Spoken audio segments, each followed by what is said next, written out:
here to be a panelist at the sfAMA meetup for August 2011 on online video and marketing.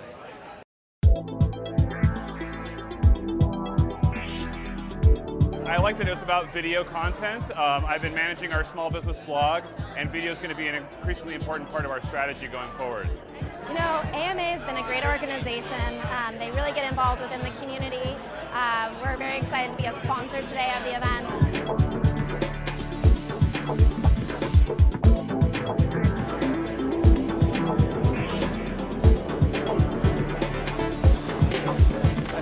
That I want to get across to the people in the audience the most tonight is that even though you can make a great video and distribute it in all the right places, doesn't mean that anyone's going to watch it. You know, video came out and I feel like it just came out like hotcakes and people were just throwing it out like it was going out of style, but there's a really strategic underlying value to video.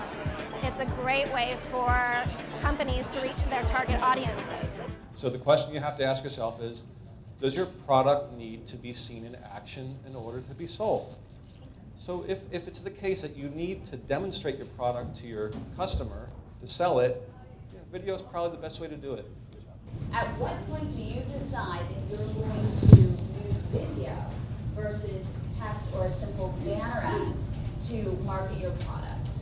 What we've found is that they lack the content. And we get back to that question around, well, you know, what effort goes into content, and it's expensive and all that other kind of stuff. You know, we firmly believe part of the future for online video is integrating third-party content with your content if you can bring them to a destination site or a location. One of the things that's really important to think about in trends is micro search, which means hugely segmented search, and what that does for content, right? And the proliferation of content. So when you think about story, absolutely, story, segmented story. Segmented story is really important, and get to the segmentation part.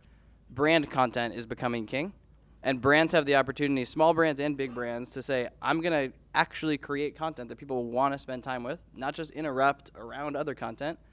But if I'm talking about the entire ecosystem of YouTube, and I had to choose 10 minutes of my time to spend with a piece of video content, and it was random video versus a brand video, maybe I'm unique, but I would choose a brand video. Don't forget mobile. Do not think that everything's going to be on a bigger and bigger and bigger screen, right? By 2015, half of the communications that we absorb is going to be in something we're holding in our hand. So think about small screen as well as big screen. Engaging content is definitely the most important thing. You have to get it in front of the right people, and you have to be able to measure it. And frankly, that hasn't changed since the television business began. And courtesy of our sponsor, Stella Artois, I need to leave the stage for obvious reasons. I apologize.